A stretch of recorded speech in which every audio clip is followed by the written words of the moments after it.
Hey, Coach Burnstead here. I know it's been a little bit since we've done our last video, but I'm here at Middleburg High School, and today we're going to talk about the backhand, all right?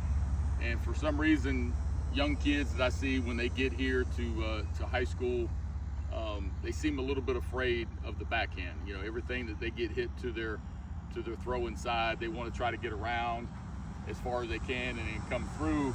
But the problem with that is how it's taking their body towards that third base side and then trying to come back across with the ball.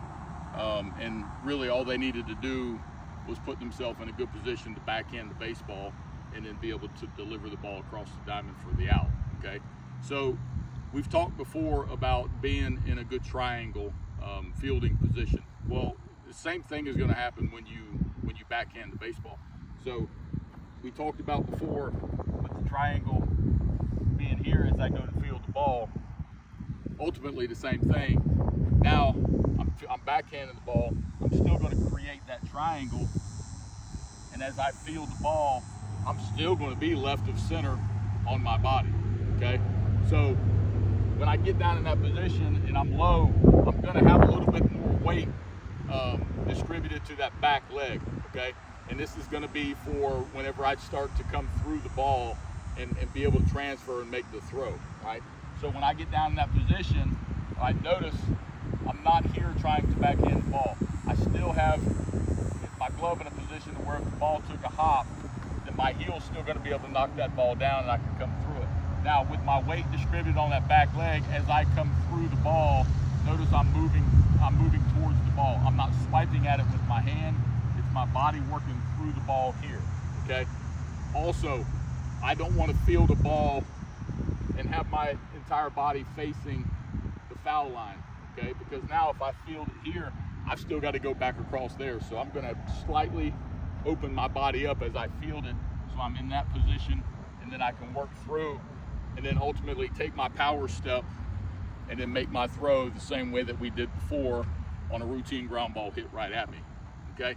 So what's going to end up happening is you're going to get that ball that's hit if you're a shortstop in that 5-6 hole between you and the third baseman. All right, so I'm in my position, I'm creeping, and the ball's hit. I'm going to open up at a 45, all right, and then I'm going to work myself back to the ball and then be here, work down. Notice I'm slightly open so I can make my power step and go towards my target, all right? My weight's distributed on that back leg, and then I'm working through here. Now, because we don't have that extra hand to help us out, what I like to teach, I don't know if everybody does this or not, but what I like to teach is as I come through, I'm turning that ball towards my chest. That way I can get underneath it so the ball don't come out of my glove.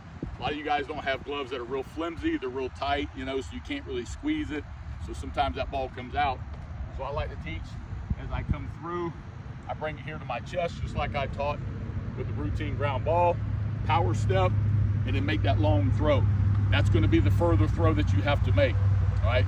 We don't always have to try to put that ball in the air because then we ultimately overthrow the guy.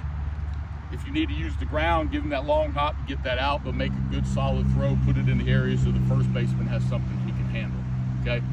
That's a routine ground ball working to the backhand side. I hope this helps. If you have any questions, please let me know. Have a good day.